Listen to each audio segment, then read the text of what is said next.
going to do is put this little tiny thing in the background so I can see it. Now what I've done is I've changed, and this is pretty much what was on already, World Topographic Map, and you'll see the different things. There's Explore, which means you can use your mouse or however your trackpad to drag it around the map. This is Fixed Zoom In, Fixed Zoom Out, and this goes back to the previous view. Another thing you can do is you can click on this one. What's the full extent of the data in the view? And you can see actually, because it's a world topographic map, that the full extent of the data is pretty much the world in the Mercator projection. But what I'm going to do there is I'm going to pop in some imagery. So there's the imagery. Or else I can change it and just put in OpenStreetMap. I use OpenStreetMap quite a lot. And what I'm going to do to zoom in, I'm not going to use any of these. I'm just going to use my mouse ball thing, the central scroll wheel of my mouse, and I'm going to zoom pretty much to southeast Queensland. And you can see that OpenStreetMap has come across, has shown a whole lot of things, and it's got the sort of standard mapping stuff. It's got names, and it's got national parks and stuff like that. I'm just checking my time. Sorry, I think I should just leave this up.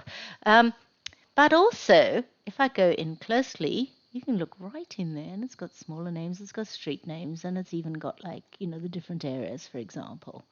So it's quite detailed. I just find it quite useful. And you can change your space map at any time. Some of them, bear in mind, though, do take... well, that's interesting. They put new ones all the time, by the way. So what's a modern community map? I don't think I've ever used that one. Interesting. Well, it looks just like it's actually not a bad one, that one, to be honest. I might just leave that for the moment. And you can see as soon as you've put a layer on, and that's called a layer, another thing has come in. It says Vector Tile Layer, and that's my appearance. And the appearance you can also do there, and this is mostly just the one I use, is transparency. You can drag it, which takes ages, or you can just type it in directly. So let's just make it 30% transparent. And just go Enter or Tab or whatever, and go back into Map. One thing you can do that's really interesting is down the bottom here, you'll see it's your scale. And the scale of this, and it also depends, but if I put it to 1 in 500,000, you can see it's bigger. Or you've got the standard scales there. So let's put in 1 in 100,000, but say I want it to 1 in 250,000. I can just type it in, and I know that's about the scale at which you can see sort of the extent of the Gold Coast. I can then go into this. You can see this is called Bookmarks, and I can go New Bookmark, and I could just call it Gold Coast.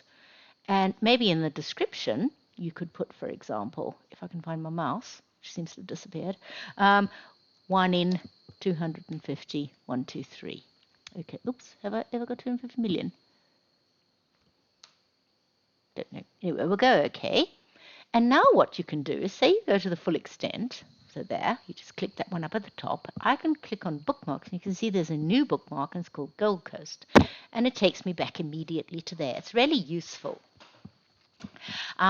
This is Select, which we're going to use a lot, but we won't use it quite yet.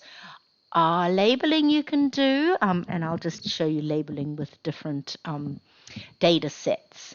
But probably one of the most things that you would use, apart from base map and the different zooming things and selection, you also use Add Data. I'm going to show it in the next video, but you can add data from the map. And there's lots and lots of different ways you can do things in ArcGIS. It's one of those programs where there's like 3 different ways of doing things. And pretty much if you click on that, it's just going to come up with a file browser. It'll look up the specific project, or else you can just go into your C drive, and you can find also there's ArcGIS online and Living Atlas, which are really useful. Or you can add data from a path. I'll show you how to do that later. And you can put in a path, say, I can show you how to do a path to Google Maps, for example, which shows you exactly the same thing as Google Maps or Google Earth imagery. The only thing is you can't search for things using this because you're just basically using it as a base layer. But I'm going to stop this at the moment, and then I'm going to start a new video.